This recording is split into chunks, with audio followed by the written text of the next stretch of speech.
Lick is the world's first mainstream music licensing platform for creators. Somewhere where all the rights are already aggregated. You can afford all those artists because it's not TV prices. You can get Coldplay, if you're a startup channel, for £6. How was it that you marketed a product that consumers didn't know existed, didn't know was possible? Our customer is the influencer themselves. It's not their audience. And that was when we started working with how-to creators that are definitely watched by creators, are the ones that teach creators how to create. The best thing we could do was sign the best music in the world. What would have been some advice that you would have loved to give yourself? Culture and values in hiring is one of the best time-saving resources you'll ever have.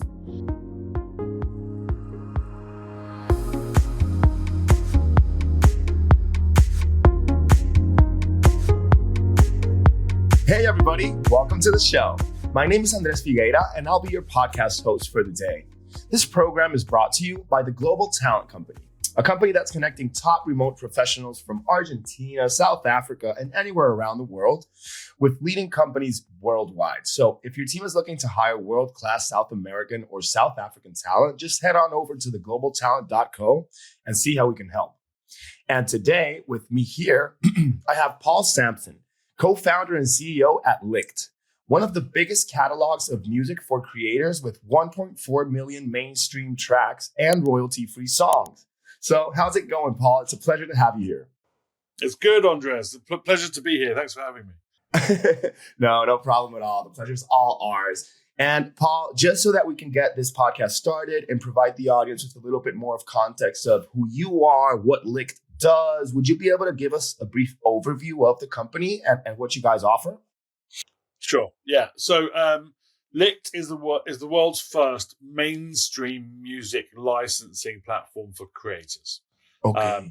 What does that mean? It means that content creators, up until the formation of Licked, were limited to using stock music or royalty-free music exclusively, because famous music would always result in what they call a copyright claim on their video. Basically, YouTube's copyright recognition software presumes all famous music use is a copyright infringement.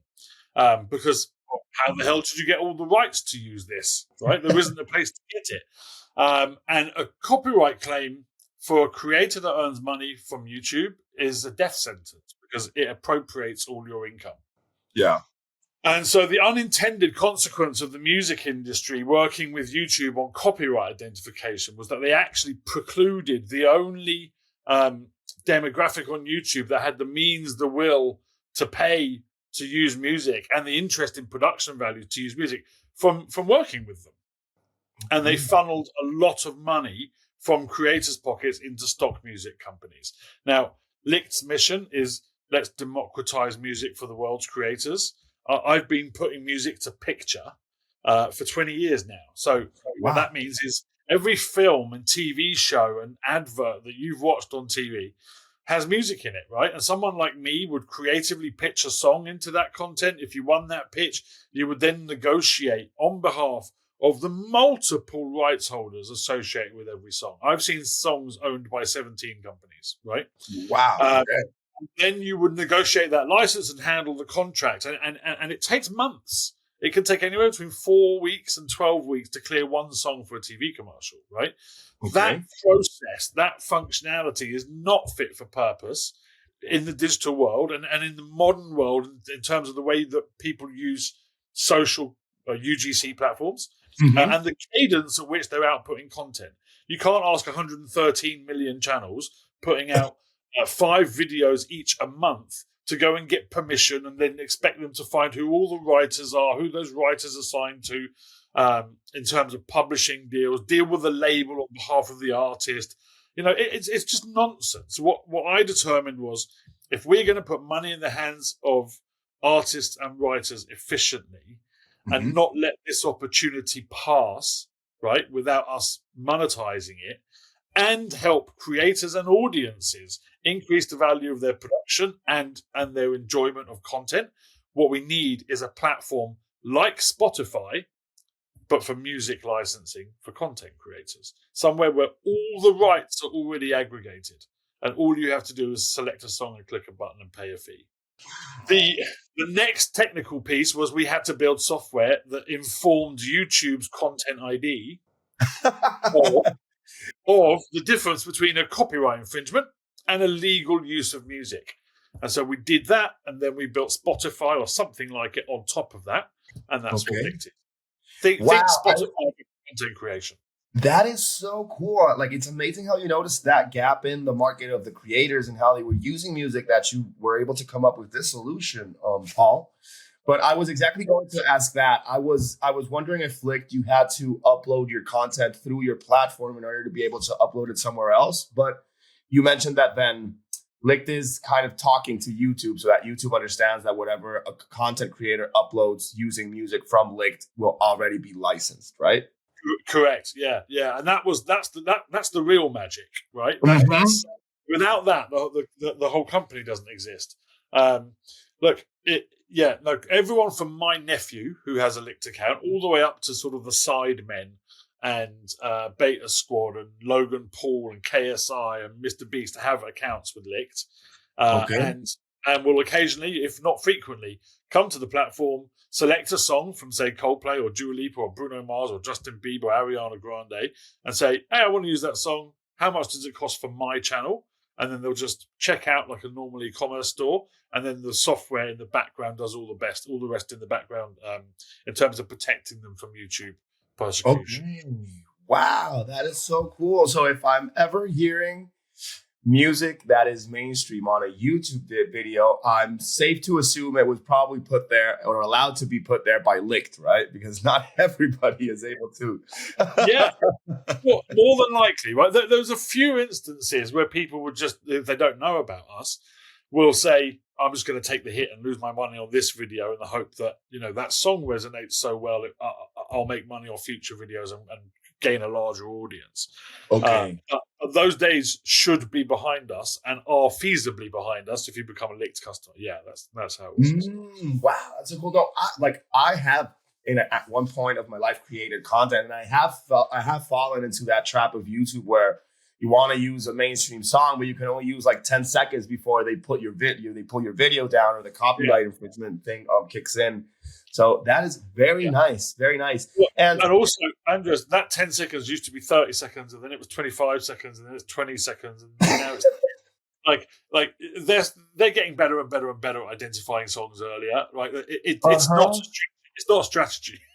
Oh my goodness. And Paul, have you noticed if a certain demographic is the one that uses Licked the most, or is it just like creators in general? Because I believe it's such a useful product that it might not just be 20 to 30-year-olds. It's actually even more of a broader demographic, in my opinion. Would that be correct? Yeah, we've got customers of all sizes. I'm always amazed when one of my team comes to me and says, "Hey, you should know." Like early days. Very early on at Licked, when we didn't have the major labels and publishers that represent those big name artists I just mentioned. Okay.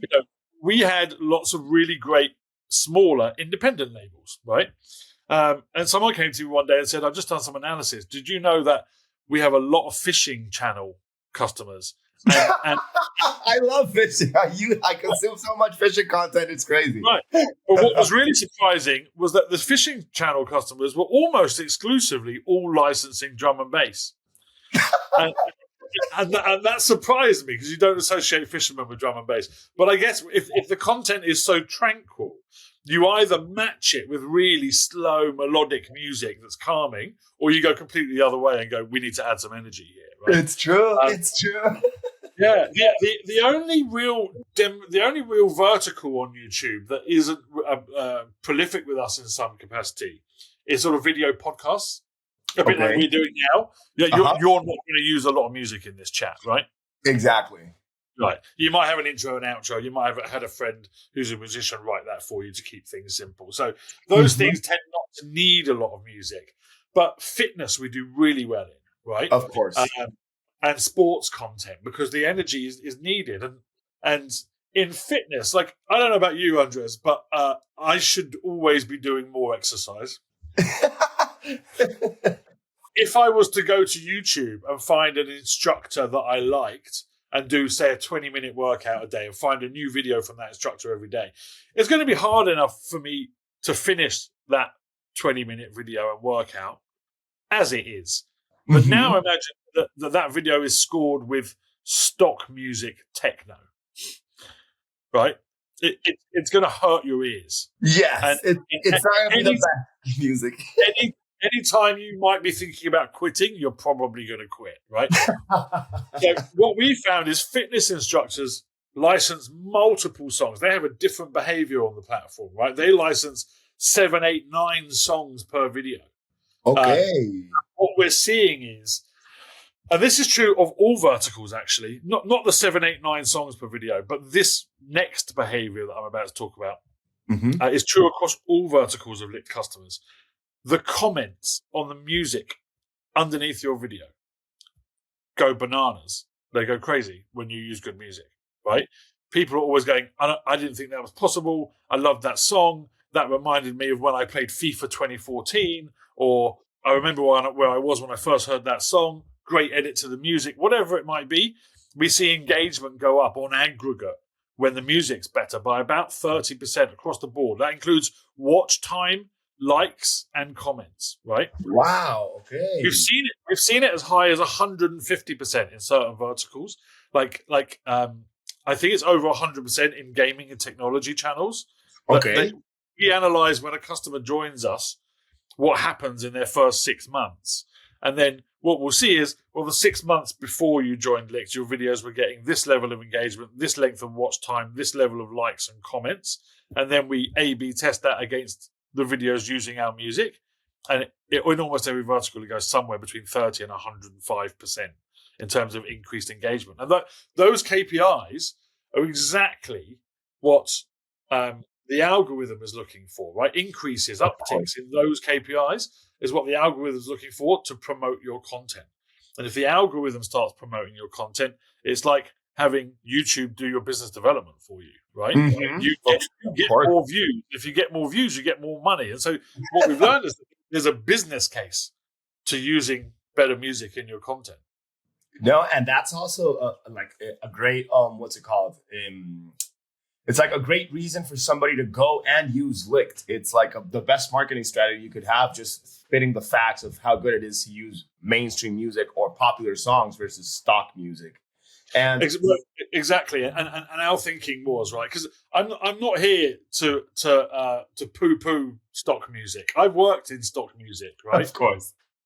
But there is a place for all of it. Stock music is really, really useful as a toolkit, right? If I want a scene in my video to sound like Scream or Pirates of the Caribbean, I'm not going to get that from Jess Glynn or Sabrina Carpenter, right? Of course. I need a dedicated resource that says, hey, here's your fantasy album, or here's your adventure album, and here's your horror album, right? What it does really badly, and I cannot stress that enough, is imitate a commercial sound, right? I watch daytime programming here in the UK, and I literally I'll go, oh, they couldn't afford Coldplay. Oh, they couldn't afford The Weeknd. You can hear the knockoff. It's so close, but so chintzy that I'm actually taken out of the content because my brain's gone, oh, that's a stock music ripoff. God, that's bad. Right? But you have like a different lens, Paul. You have a filter that's affecting. That's true. That's true. That is true. I'm a bit more sensitive. My partner will often, I'll be sitting watching TV and I'll go, that is extreme music. Album 101, track 7 from when I was in stock music, right? But the good news is on Licked, right, that you can afford all those artists because it's not TV prices. You can get Coldplay if you're a startup channel for £6. Wow, for 2 years, right? I mean, the bigger creators are paying a lot more. It's based on the size of your audience and your ability to pay. Okay, wow. And that was actually a question that was like my next question. Do you guys only, or is Licked like a service that only can be used by creators? Do you have a different way of serving like bigger brands, or is it just like the same process for everybody? That's really interesting that you asked that. So look, obviously, and I guess part of the reason I'm here is that Licked for want of a better term, is a B2C company, right? Okay. But if you think about prior to Lick, when I worked in film and TV and advertising, that's business to business. It's me as a rights holder licensing into Paramount as a film studio. Exactly. Right? You could argue that content creators are small businesses. So you could argue it's B2B. Okay. But it's not. The vast majority, like 92% of content creators, don't earn a penny from their content. Okay. Right? So I would regard them as consumers. The very top 8 earn money on YouTube, right? And you could say that they're businesses, but even the lower end of that 8% are probably hybrid. They're not professional. They're semi-professional. It's not enough money to live on. Of course. But I had no interest in going backwards and going into B2B again. But that's changed over the years because I mentioned the mission is democratize music for the world's creators. When I wrote that, I meant UGC content creators. Okay. But it turns out that brands and businesses are as reliant on social platforms and using them as ubiquitously as content creators today. Yeah. And so I categorize them as creators now. And what I've realized is that I didn't hate the idea of B2B. I hated the idea of going back to traditional media. Okay. And so what we've built is I only want to build solutions for where we're headed. I don't want to go back and try and make something slightly better. When we build something at Licht, it's because it needs to exist and it's never been built. And that's really a painful place to live because you're taking risks the whole time. You're then going to market on something that people don't think is possible. And you're doing it all on a shoestring. Of course. But anyway, we've just launched Licht for Brands. And it enables brands to license a similar catalog. It's smaller than the 1.4 million you mentioned. So the new platform, we have to sign all the rights holders again, right? So Okay. at the moment, we have the top 6 publishers in the world. We have Universal and BMG on the label side, so 2 of the top 4 labels in the world, and we expect the other 2 imminently. Cool. Congratulations. That's amazing. Like, that's very nice.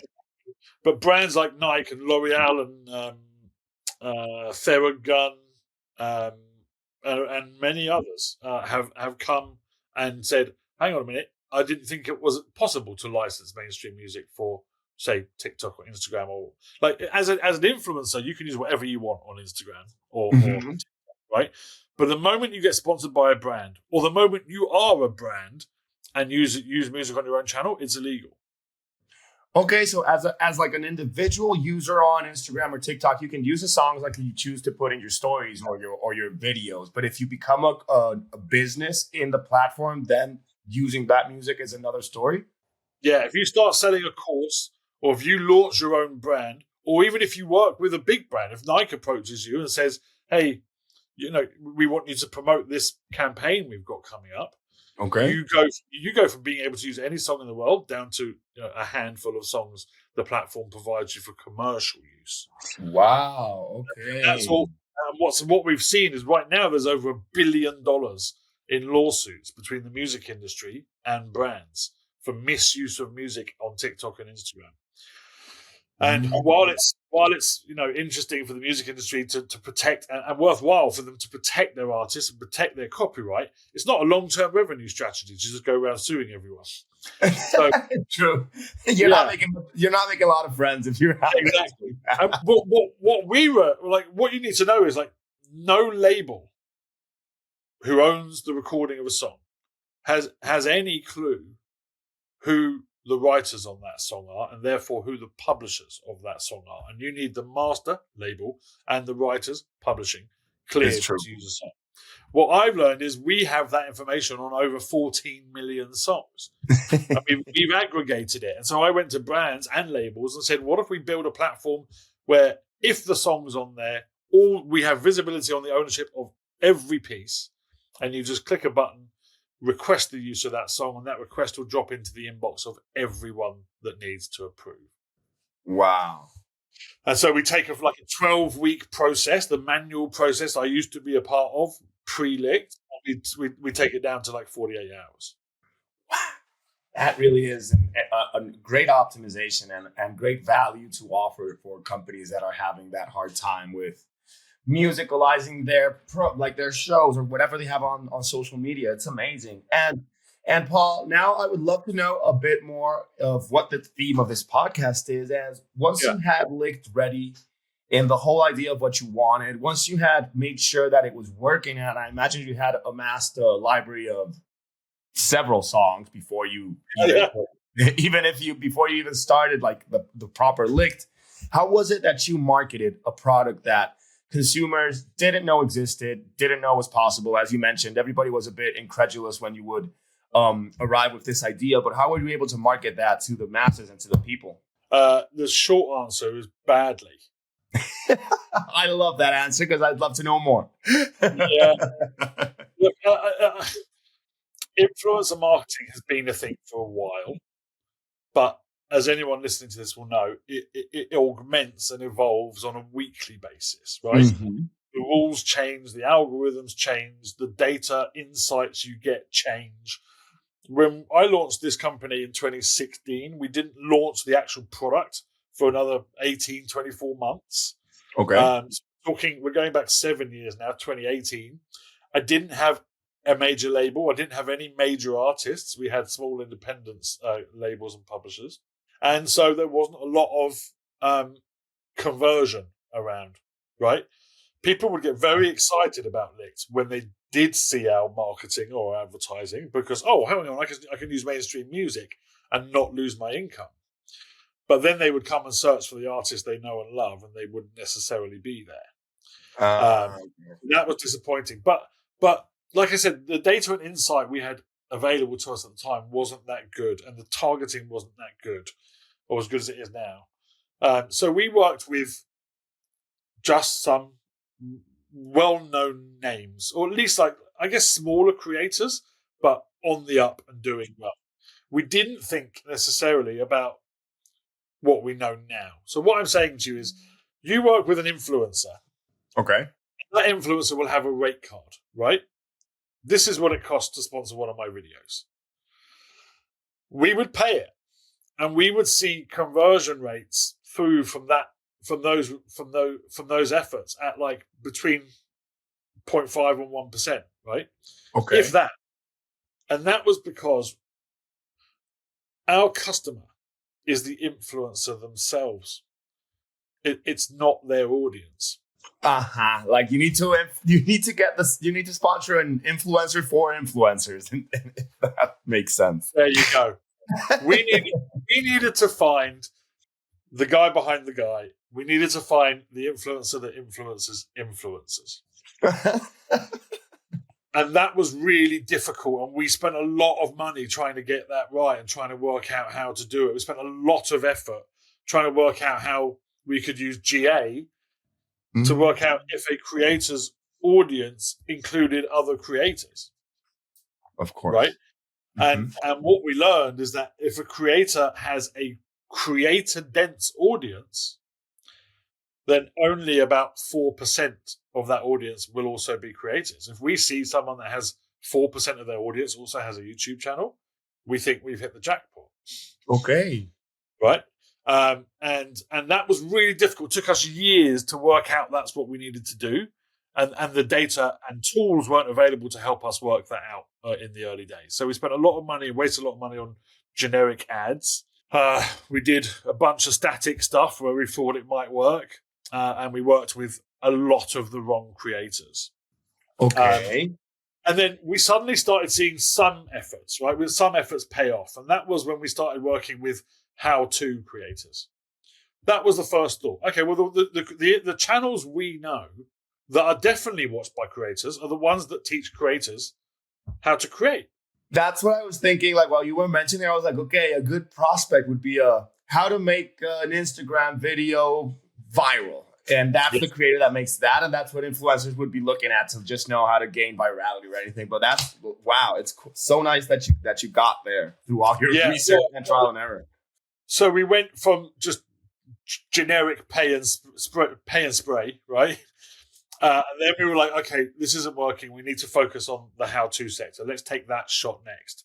And we worked with a couple of creators that have sort of YouTube tutorial channels. And we saw an increase in our ROI.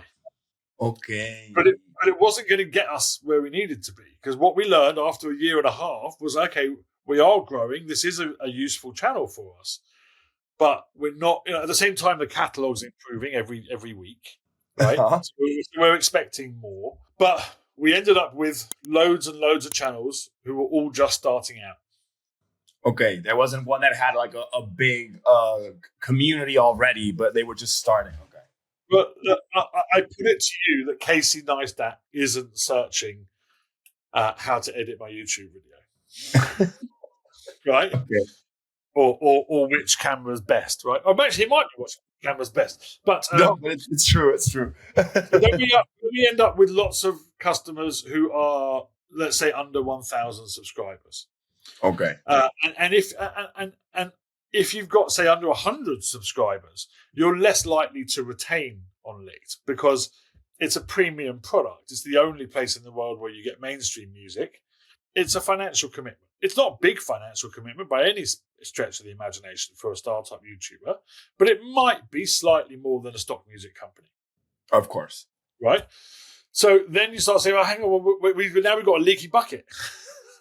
Right? We're getting a better ROI, but after 3 months, we're losing these channels. They're coming and they're leaving, guys. We got to make them stay.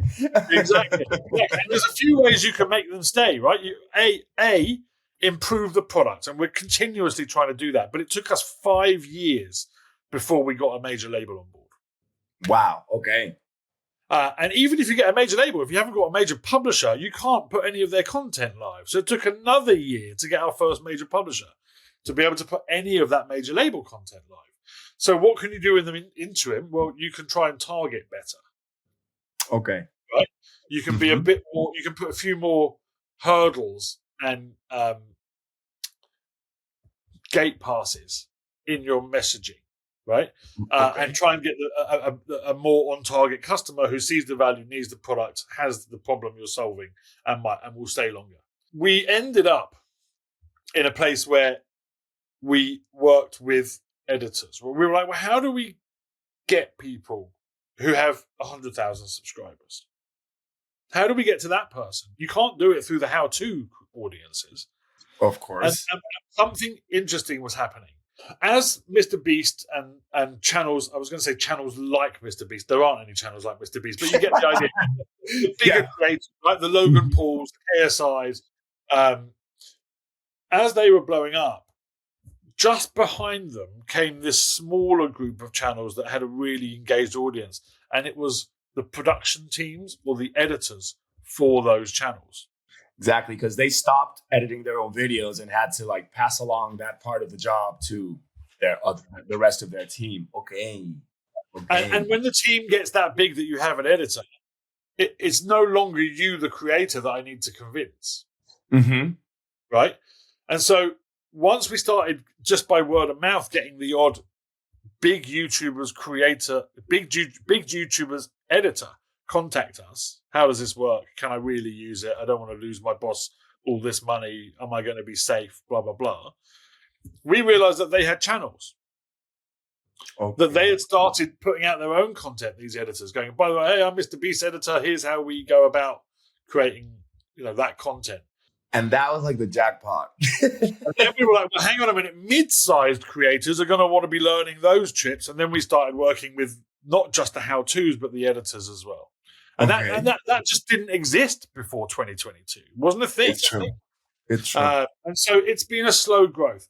Like you mentioned earlier, the best thing we could do was sign the best music in the world. And like I mentioned, we have 14,000 labels and publishers signed to Leaked. They've delivered us 14 million songs. We've managed to get cleared and available on the platform 1.5 million of those songs. So, like I said, Ariana Grande, Sabrina Carpenter, The Weeknd, Bruno Mars, Justin Bieber, Coldplay, almost anyone you can imagine. I don't have Sony. So if it's a Sony artist you want, shit out of luck, Well, unfortunately. you don't have Sony yet. That's just to make sure you're right. 8 years in. But there are some very smart people at Sony, and we're in constant conversations with them, and we hope to have them on board. And interestingly, we do have them on the B2B side, on the B2B platform. Okay. Yeah, or we will have them imminently.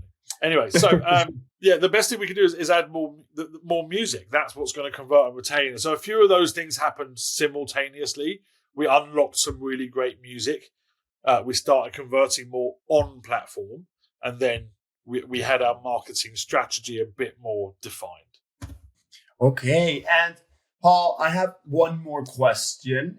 And it is a bit more targeted because we're almost at the end of the episode. But I would love to know, with all the story that you've told us, with, by the way, has been one of the most interesting come-up stories I've heard for a company. Great. And really, it's amazing how you guys have been able to like pivot and understand where you needed to go. But if you were talking to a co-founder of CEO for a company in the music industry like you guys are, and they were starting out, what would have been some advice that you would have loved to give yourself when you started out with Linked? Firstly, I would say over the years, we've tried to pivot from talking about ourselves as a music company to a creator economy company. If I was talking to someone in the music industry about startups, I would say don't bother. Right? I would say it's going to take it's going to take a lot longer than you think to convince the major labels and major publishers to do anything. Even if in meeting one, they love what you're doing. Okay. And there's lots of smart people at those labels that want to innovate. One, the music industry MO for the last 100 years has been monetized scarcity, right? And everything I'm asking them to do is liberate and democratize. It's the opposite of their mission, of their modus operandi. So even with that, if I was talking to any other startup founder outside the music industry, I would still say it's probably going to take longer than you think. I would also say review your efforts as often as possible. Don't pivot too quickly on something that's not working before you've got statistical significance, but then move quickly once you're sure you have. And the last thing I'd say is I didn't realize the impact of the import I placed on culture would have on the business and the team. Culture and values in hiring is one of the best time-saving resources you'll ever have. By that, I mean, when we find good people, they tend to stay, right? Okay. And replacing people on high churn rates or having a rotten apple in the company, you can't always get it right, but those things cost you as a founder a lot of time. The bigger your business gets, the further away you will become from everything you liked about the job in the first place. Right? I've seen it happen. Yeah. And the more you will end up just sort of delegating, listening, and then making decisions, right? And then delegating that work from those decisions. Having people who not just are smart, but are good humans and working out a way in the hiring process to look for that without being obvious, I think has served us incredibly well. We have a set of cultural values in hiring. And I'm involved in the hiring process every step along the way if I'm hiring someone that's going to directly report to me. Okay. If my team is hiring, I get involved at the very last stage. They come to me and say, Paul, we found a candidate. This is the one we want. And I'll say, right, I want to meet with them. And I will do what we call a cultural interview. Okay. Does he have to match what you guys represent and what you want and your values? Yeah. And I don't talk about their skills. I don't need to see their CV. I don't care. My team's told me you're good. That's all I need to know. They're hiring you, not me. What I'm trying to work out is, do we share values? Do I think when push comes to shove, when no one's looking, you're going to be a good actor?